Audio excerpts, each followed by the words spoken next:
డబ్బు ఒకటి ఉంటే శరీర భోగాలు వాంఛలు తీర్చుకోవచ్చు, రకరకాలు ధరించవచ్చు, తినొచ్చు, అనుభవించవచ్చు, దేహానికి కావాల్సిన సుఖమంతా పొందొచ్చు సార్. పైసలు ఒకటి ఉంటే దాన్ని ఒక్కదాన్ని మనం కానీ సాధించగలిగితే మనకి ఎదురేముంది ఇంకా అని కదా మానవుడి వెంపర్లాట. దానికి పరిష్కారం సమస్య చెప్తున్నాడు చూడండి. కొందరు దానిని ఆశించి విశ్వాసము నుండి తొలగిపోయి నానా బాధలతో తమను తామే పొడుచుకొనిరి. చెప్పాను ఇందాక స్టార్టింగ్లో, గుర్తుందా?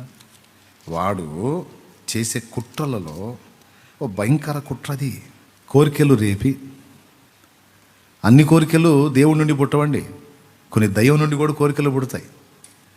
మన శరీరం నుండి శరీర వాంఛలను రెచ్చగొట్టి కొన్ని విచిత్రమైన కోరికలు పుట్టిస్తాడు.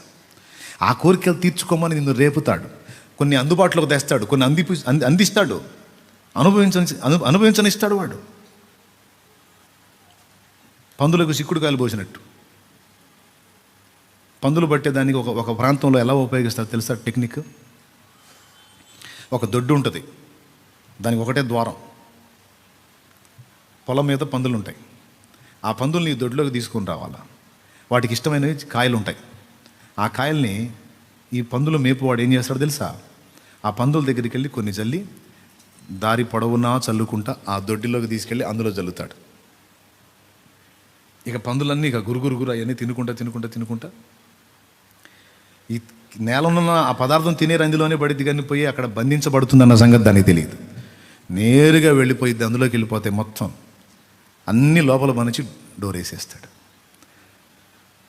పందులను వాడు పొట్టును చూపించి ఆకర్షించినట్టు శత్రువు కూడా మనకి కొన్ని విపరీత కోరికలను రేపి వాటిని కొంత నెరవేర్చుకొనిచ్చి, బలహీనత ఏంది? ఒక కోరిక తీర్చామంటే ఇక అంతటితో ఆగిపోదు, మరో 10 కోరికలు మొలకెత్తుతాయి. అది మన లక్షణం.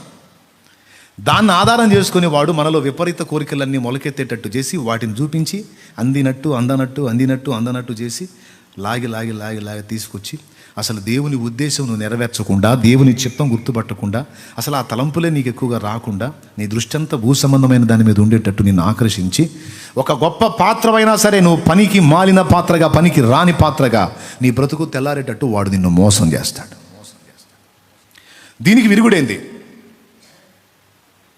విరుగుడేంది అంటే భూ సంబంధమైన వాటి విషయంలో దేవుడు ఇచ్చిన స్థాయిలో ఎక్కడికక్కడికే తృప్తి చెందటం అనేది సాధన చేయాలి. బైక్ లేదు, సైకిల్ ఉంది, స్తోత్రం. ప్రభువు ఇచ్చే నాటికి బైక్ ఇస్తాడు అవసరమైతే. ప్రస్తుతానికి నాకు సైకిల్ ఉంది చాలు.